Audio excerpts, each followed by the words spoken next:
Once again, I warmly welcome viewers on my YouTube channel. I am going to start your second chapter, The Sound of Music. जो आपका second chapter जिसका नाम है The Sound of Music, जो class 9 बिहाई book का second chapter है. I am going to explain as always that you have to watch this video till the end so that you will understand whole chapter nicely and comprehensively. So without wasting a time, without any rhetoric, I am going to explain the first part of it line by line. You have to watch it. जो पहला part है जिसका title है Evelyn Glennie listen to sound without hearing. वो Evelyn Glennie है, वो sound को सुनती है, बिना सुने साउंड को, ध्वनि को सुनती है या महसूस करती है। Rush hour crowds jostle for position on the underground train platform. Rush hour crowds की भीड़ में घंटों तक दौड़ने के बाद जसल फॉर द पोजीशन, अब धक्का मुक्की करके स्थान बनाने के लिए on the underground train platform, भूमिगत या अंडरग्राउंड ट्रेन प्लेटफॉर्म में अपना स्थान पाने के लिए slide girl looking younger than her 17 years was nervous and excited as she felt vibration of approaching train. Rush hour crowd, घंटों तक भीड़ में दौड़ने के बाद और धक्का मुक्की करके अपना स्थान अंडरग्राउंड ट्रेन प्लेटफॉर्म में बनाने के लिए या बनाने के बाद स्लाइड गर्ल, एक दुबली पतली लड़की, लुकिंग यंगर देन हर 17 years, अपने 17 साल के एज से छोटी लग रही थी, वाज नर्वस, बहुत ज़्यादा नर्वस थी, एट एक्साइटेड, फिर वो एक्साइटेड हो गई, as she felt vibration of approaching train, जैसे उसने आते हुए ट्रेन के कंपन को महसूस किया, बहुत ज़्यादा एक्साइटेड हो गई, बहुत ज़्यादा उत्साहित हुई, बहुत ज़्यादा बेचैन हो गई।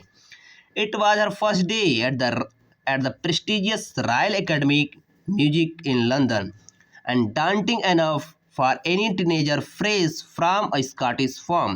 It was her first day, यह उसका पहला दिन था सम्मानित या उच्च प्राप्त royal Academy of music in London में, उसका यह पहला दिन था और डांटिंग एनफ, बहुत ज़्यादा डरी हुई थी अन्य किसी भी टीनेजर से, यानी जो स्कॉटलैंड के या स्कॉटिश फार्म से जितने भी टीनेजर इसमें पार्टिसिपेट करने जा रहे थे उन सारे टीनेजरों से सबसे ज़्यादा यह डरी हुई थी, बहुत ज़्यादा डरी हुई थी।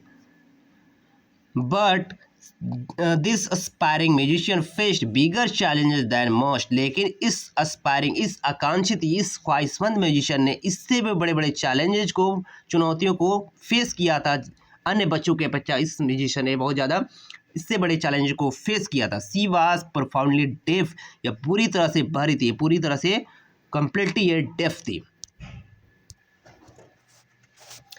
Evelyn Glennie loss of hearing had been gradual, इसका नाम था Evelyn Glennie loss of hearing had been gradual. Evelyn Glennie ने अपने सुनने की शक्ति धीरे धीरे खो दी थी, ग्रेजुअल मतलब होता धीरे धीरे उसने खो दी थी अपने सुनने की शक्ति को। Her mother remembers noticing something was wrong when the 8-year-old Evelyn was waiting to play the piano. Her mother remember noticing something was wrong, उसकी माँ याद करते हुए बताती है कुछ उसके साथ गलत हुआ जब वो 8 साल की थी, यानी कि एवलिन जब 8 साल की थी और पियानो बजाने के लिए वेट कर रही थी। They called her name and she did not move, उसके माता पिता ने, उन लोगों ने उसका नाम से बुलाया, यानी से चिल्लाकर उसे बुलाया, लेकिन वो अपनी जगह से हिली नहीं, बज नहीं हुई।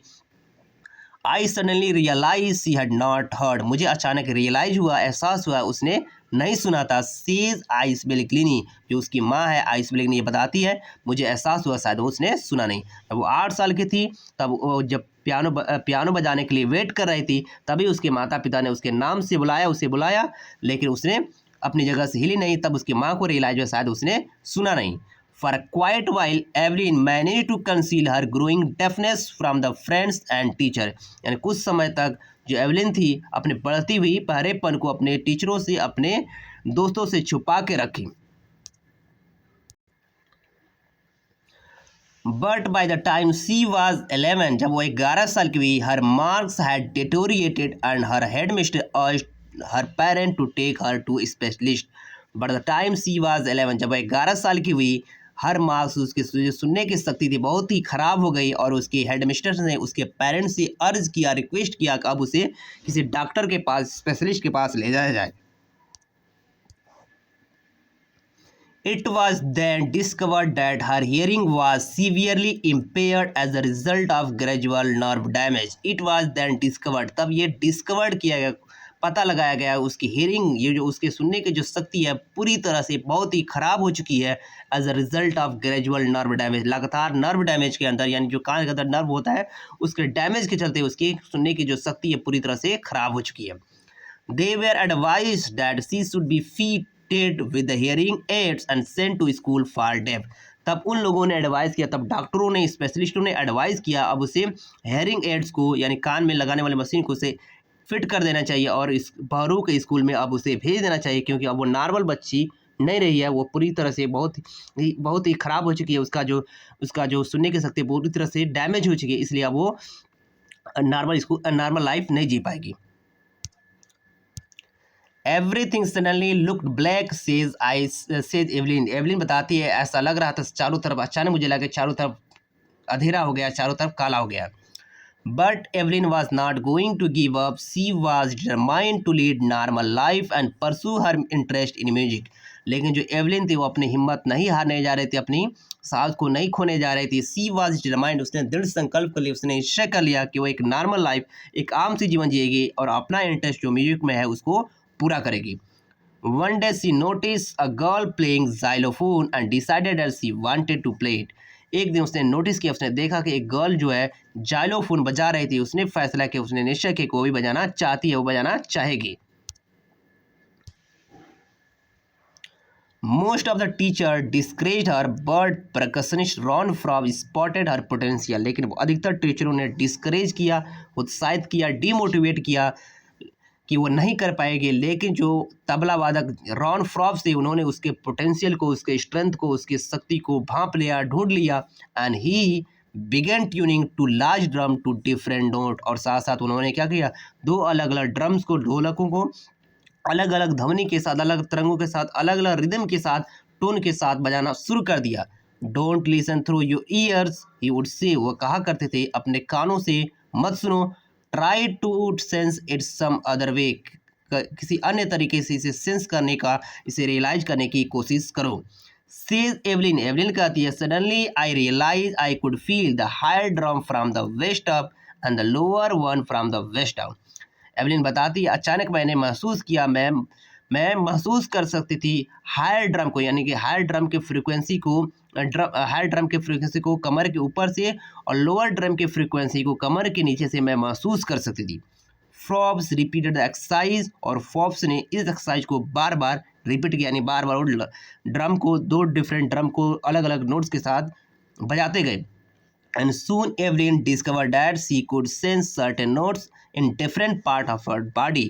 तब एवलिन ने नोटिस किया कि एवलिन ने नोटिस किया कि सी कुड सेंस, वो महसूस कर सकती कुछ नोट्स को, कुछ तरंगों, कुछ रिदम्स को अपने बॉडी के अलग अलग हिस्सों से उसे महसूस कर सकती थी।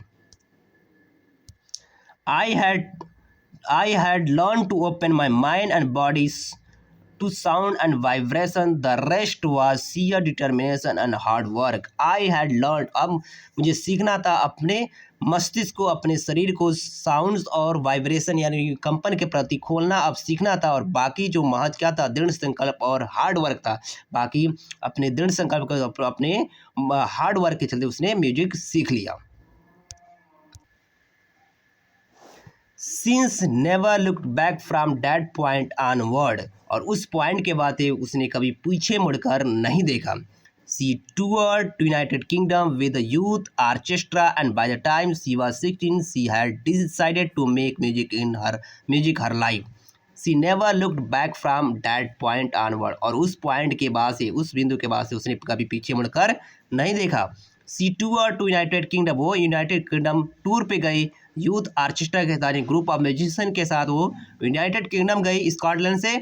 Bye the time she was 16, जब वो 16 साल की थी, she had decided to make music in her life, तब उसने फैसला किया, उसने निश्चय किया कि म्यूजिक को ही अपने जीवन में अपना लेगी। She auditioned for the Royal Academy of Music and scored one of the highest mark in the history of academy. उसने ऑडिशन दिया, उसने रॉयल एकेडमी ऑफ म्यूजिक में ऑडिशन दिया और इतिहास, और उस एकेडमी के इतिहास में सबसे ज़्यादा हाईएस्ट मार्क को ऑब्टेन किया, प्राप्त किया। She gradually move from orchestral work to solo performance, और धीरे धीरे आर्केस्ट्रल यानी ग्रुप में जो म्यूजिक परफॉर्म कर रहे थे, उसके बाद वो अकेले म्यूजिक परफॉर्म करने के लिए एक स्थान से दूसरे स्थान वो मूव करने लगी, जाने लगी। पहले ग्रुप के साथ जाती थी अपने म्यूजिक को परफॉर्म करने के लिए, उसके बाद सोलो परफॉर्मेंस के लिए यानी अकेले परफॉर्मेंस के लिए एक स्थान से दूसरे स्थान वो जाने लगी। At the end of her 3 years course she captured the most top of the award. और 30 and the end of the her 3 years को, और 3 साल के कोर्स की समाप्ति के बाद सी हैड कैप्चर्ड, उसने प्राप्त कर लिया, कैप्चर कर लिया था most of the top award. Music से संबंधित जितने भी टॉप अवार्ड, सारे अवार्ड को उसने कैप्चर कर लिया था, प्राप्त कर लिया था। And for all this Evelyn won't accept any hint of heroic achievement. इन सभी के लिए एवलिन कभी भी अपनी हीरोइक उपलब्धि को स्वीकार नहीं करेगी। If you work hard and know where you are going you will get there. अगर आप कठिन परिश्रम कर रहे हो, आपको पता है आप किस दिशा में जा रहे हैं, तो आप उस जगह पे पहुंच जाएंगे। And she got right to the top, और सीधे वो शिखर पे, टॉप पे पहुंच गई। World most sought after multi percussionist with the mastery of some 1000 instrument. And the world most sought, और संसार में सबसे ज़्यादा मांग की जाने वाली मल्टी परकशनिस्ट यानी बहुत सारे तबला में जो टैलेंटेड थी, with mastery of some 1000 of instrument, साथ साथ बहुत हजारों जो म्यूजिकल इंस्ट्रूमेंट सब में मास्टरी थी, वो संसार भर में उसकी मांग बढ़ गई। हैक्टिक इंटरनेशनल शेड्यूल, और साथ साथ उसका बेस्ट जो इंटरनेशनल शेड्यूल था वो शुरू हो गया था। पूरे संसार भर से उसी डिमांड हो रही थी म्यूजिक परफॉर्मेंस के लिए, ठीक है। It is intriguing to watch Evelyn function so effortless without hearing. It is intriguing, बहुत ही रोचक लगता है एवलिन को फंक्शन को देख, एवलिन के फंक्शन को, इसकी म्यूजिकल परफॉर्मेंस को देखना बहुत ही रोचक, बहुत ही आनंददायक लगता है, और बहुत ही ईजी तरीके, बिना सुने बहुत ईजी तरीके से वो परफॉर्म करती। इन आवर 2 hour डिस्कशन, हमारे 2 घंटे के डिस्कशन में, वाद विवाद में, सी नेवर मिस्ड अ वर्ड, उसने एक भी वर्ड मिस नहीं किया। Man with busy beard game में ट्रबल, उसने बताया कि जो दाढ़ी वाले व्यक्ति हैं वो मुझे थोड़ा सा परेशानी में डाल देते हैं। सी लाफ्ड, वो हंस के बोली, जो दाढ़ी वाले व्यक्ति थोड़ा सा मुझे परेशानी में डाल देते हैं।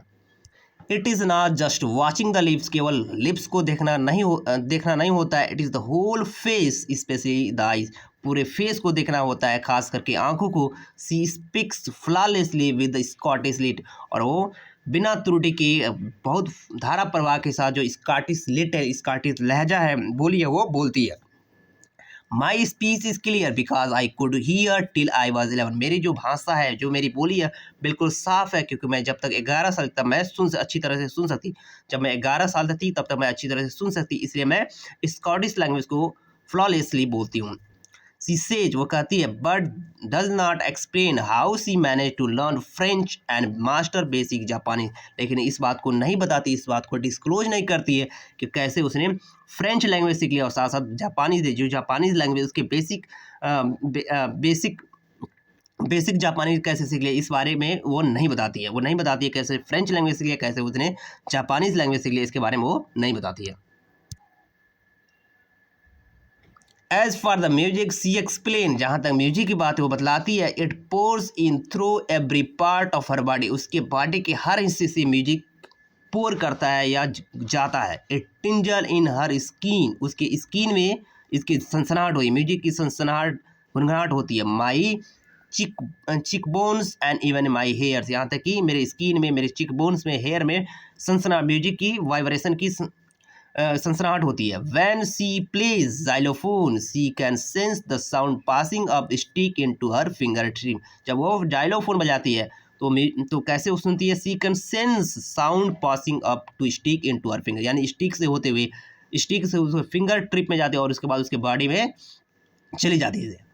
इस तरह से वो जाइलोफोन बजाती है, इस तरह से म्यूजिक को सेंस कर लेती है। By leaning against the drum, जब ड्रम के लिए झुकती है, she can feels the resonance flowing into her body, तब वो महसूस करती है जो रेजोनेंस है, जो गूंज है, वो उसके बॉडी में फ्लो करता है। इस तरह से वो उसको महसूस कर लेती है। On the wooden platform she remove the her shoes so that the vibration pass through her bare feet up her leg, जहाँ तक वुडन प्लेटफॉर्म, लकड़ी का जहाँ प्लेटफॉर्म होता है, उस प्लेटफॉर्म पे अपने जूते को निकाल देती है, ताकि जो वाइब्रेशन है उसके नंगे पैरों से होते हुए, उसके बेयर फिट से होते हुए उसके पैर में चला जाए, ताकि वो अच्छी तरह से जो वाइब्रेशन है, कंपन, उसको महसूस करते अच्छी तरह से अपना परफॉर्मेंस दे सके। Not surprisingly Evelyn delights her audience. और ये आश्चर्य की बात नहीं कि एवलिन अपने ऑडियंस को, अपने श्रोताओं को बहुत ज़्यादा डिलाइट करती, बहुत ज़्यादा एक तरह से खुशियाँ देती है। In 1991 she was presented with the Royal Philharmonic Society prestigious socialist of the award. In 1991 1991 she was present, उसे दिया गया था रॉयल फिल्मोरिक सोसाइटी के द्वारा सम्मानित socialist of the year award से उसे सम्मानित किया गया था। Says master percussionist James bladder जो तबला वादक हैं, जो इसके उस्ताद कहते हैं, God may have taken her hearing but he has given her back something extra ordinary. भगवान ने, ईश्वर ने उसकी सुनने की शक्ति ले ली है, लेकिन कुछ अलग, कुछ अनोखी चीज़ें उसे वापस कर दी है। What we hear she feel, जो हम सुनते हैं वो उसे महसूस करती है। For more deeply than any of us, हमसे ज़्यादा वो महसूस की, जो कुछ हम सुनते हैं, जो हम सुन के समझते हैं, वो महसूस करके हमसे ज़्यादा, हम सभी में से ज़्यादा वो इसे फील करके वो समझ लेती है। That is why she express the music so beautifully, इसलिए म्यूजिक को इतनी ब्यूटीफुली, इतनी सुंदरता से एक्सप्रेस करती है, बजाती है या परफॉर्म करती है। Evelyn confess that she is something of workaholic, Evelyn इस बात को स्वीकार करती है कि वो कुछ हद तक वर्कोहलिक है, बहुत ज़्यादा काम की आदी है। I have just got to work, मुझे काम करना है, often harder than classical musician, यहाँ तक कि मुझे जो क्लासिकल म्यूजिशियन है उनसे भी ज़्यादा मुझे कठिन परिश्रम करना है। बट रिवार्ड्स आर इनॉर्मस, लेकिन जो रिवार्ड्स हैं, जो इनाम है, बहुत ज़्यादा प्रचुर मात्रा में, बहुत ज़्यादा है, बहुत बड़े हैं। Apart from the regular concert Evelyn also give free concert in prison and hospitals, और यहाँ तक कि जो रेगुलर कंसर्ट है, यानी रेगुलर परफॉर्मेंस के अलावा, जहाँ पे पेमेंट के द्वारा परफॉर्मेंस है, उसके अलावा वो प्रिजन में और जेलों में और हॉस्पिटल में वो फ्री कंसर्ट, यानी फ्री में म्यूजिक लोगों को सुनाती है। She also gives high priority to classes for young musician, और जो यंग म्यूजिशियन है, जो नए लोग म्यूजिक में आना चाहते हैं, उनको बहुत ज़्यादा प्राथमिकता देती है, नए युवकों को बहुत ज़्यादा ये प्राथमिकता देती है। And Richlin of the Beethoven Fund for deaf children says, and Richlin दो Beethoven Fund for the deaf children की संस्था वो कहती हैं, she is the shining inspiration for the children, वो एक चमकती हुई इंस्पायरेशन, प्रेरणा का स्रोत है बहरे बच्चों के लिए। They see that there is nowhere that they can not go, वे लोग देखते हैं, यानी जो बहरे बच्चे हैं वो देखते हैं कि कोई ऐसा जगह नहीं है जहाँ वे जा नहीं सकते हैं। जो एवलिन है उन सारे बहरे या कले गूंगे बच्चों के लिए एक प्रेरणा का स्रोत है। वे लोग कहते हैं कि, वो बच्चे कहते हैं कि कोई ऐसा जगह नहीं है जहाँ पे वे नहीं जा सकते हैं। Evelyn Glennie has already accomplished more than most people twice her age, Evelyn Glennie ने वो सब कुछ प्राप्त कर लिया, वो सब कुछ इतना प्राप्त कर लिया, मोर देन मोस्ट पीपल ट्वाइस है, यहाँ तक कि जो अधिकतर लोग अपने एज में, अपने दुगुने एज में नहीं प्राप्त किया, उतना कि उनके दुगुने एज के बराबर एवलिन ने सब कुछ वो प्राप्त कर लिया है। एवलिन ने अपने अधिकतर लोगों के एज के दुगुने से भी सब कुछ वो प्राप्त कर लिया। She has brought percussion to the front of orchestra, उसने परकशन को, तबला को ऑर्केस्ट्रा के सामने लाया है, उससे इंट्रोड्यूस कराया है। And demonstrate that it can be very moving, और साथ साथ ये दिखा दिया कि ये बहुत ज़्यादा मूविंग है, कि जहाँ चाहे वहाँ तबला को बजाया जा सकता है, वहाँ पे ले जाकर बजाया जा सकता है। She has given inspiration those who are handicapped, और साथ साथ उन लोगों को उसने प्रेरणा दी है, इंस्पायर किया जो लोग हैंडीकैप्ड हैं, जो लोग अपाहिज हैं। People who look her and say, लोग उसे देखते हैं और कहते हैं, if she can do it, अगर वो कर सकती है, आई कैन डू, मैं भी कर सकता हूँ। एंड नॉट एटलीस्ट, और कम से कम ये, she has given enormous pleasure to millions, कि कम से कम उसने लाखों लोगों को बहुत ज़्यादा आनंदित किया, बहुत ज़्यादा खुशियाँ दी, बहुत ज़्यादा प्लेजर दी, बहुत ज़्यादा हैप्पीनेस दिया है। इस तरह से आपका जो चैप्टर होता है, the first part is completed, जो फर्स्ट पार्ट आपका कम्प्लीट होता है। आई होप आपको समझ में आया होगा। Once again, you are requested, you have to share this video to others so that they can also avail from it.